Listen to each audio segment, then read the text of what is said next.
Bismillahirrahmanirrahim. Assalamualaikum warahmatullahi wabarakatuh. Alhamdulillahi wa kafa wa sallallahu ala nabiyyina al-mustafa wa ala alihi wa sahbihi ahlut tuqa wal wafa. Subhanaka la ilma lana illa ma 'allamtana innaka antal alimul hakim. Anak-anak kelas 5 insyaallah senantiasa dirahmati oleh Allah Subhanahu wa taala.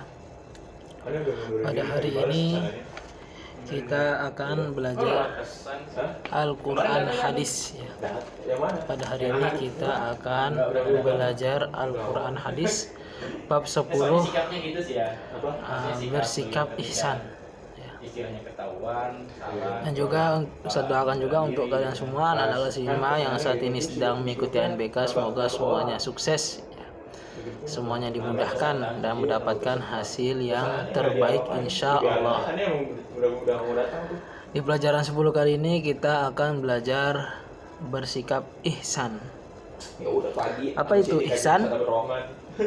An Umar ibn Khattab radhiyallahu anhu qala Rasulullah sallallahu alaihi wasallam al ihsanu an ta'budallaha ka'annaka tarahu fa in lam takun tarahu fa innahu yaraka.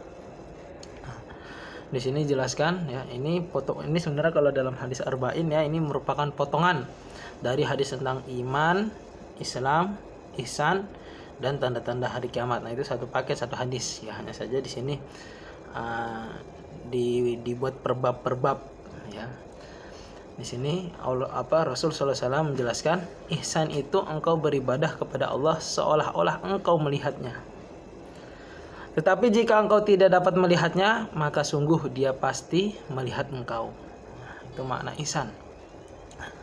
Jadi ketika kita beribadah kepada Allah, ya, tanamkan pada hati kita bahwasanya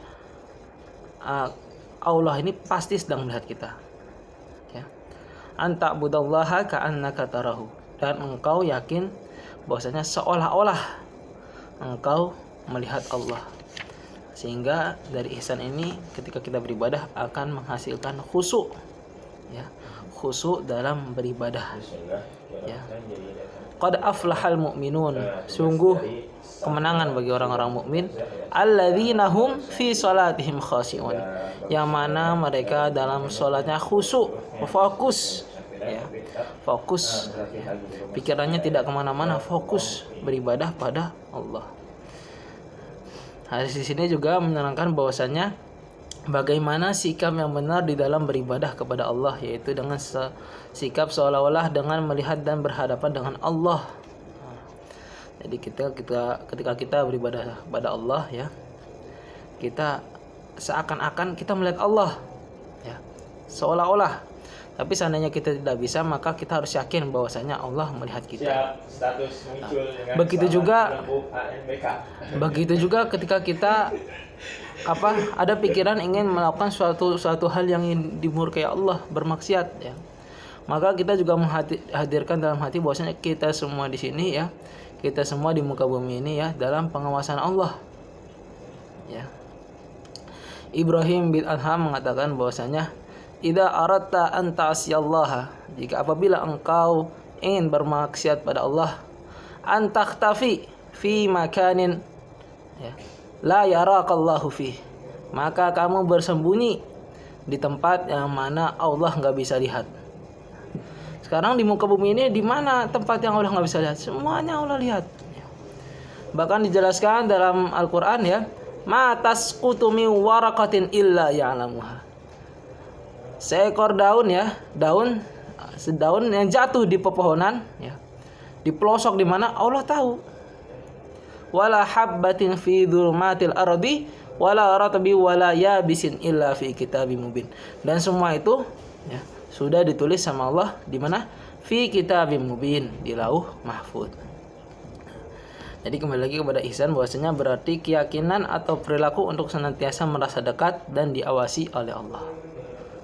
Fi muraqabatillah ya, dalam pengawasan Allah. Kalau kita menanamkan sikap ihsan ini dalam kehidupan kita sehari-hari ya, kita merasa bahwasanya kita senantiasa diawasi Allah ya, maka kita akan berhati-hati dalam bersikap, akan berhati-hati dalam mengambil keputusan, akan berhati-hati dalam berucap. Dan insya Allah kita akan menjadi hamba-hamba yang mukmin, hamba-hamba yang beriman. Ya. Mungkin itu saja materi kita pada hari ini ya. Al-Quran hadis bab tentang bersikap ihsan. Sekian dari Ustadz. Untuk tugasnya silahkan absensi ya, absensi nama lengkap ya. Lalu di bawahnya kalian rangkum materi yang barusan Ustadz ucapkan ya, minimal 20 kata ya. Cukup tulis di kolom komentar ya. Jadi nama, bawahnya kesimpulan, minimal 20 kata. Sekian dari Ustadz, wabillahi taufiq wal hidayah wa ridwan ayah. Hadani Allah wa iyyakum ajma'in. Assalamualaikum warahmatullahi wabarakatuh.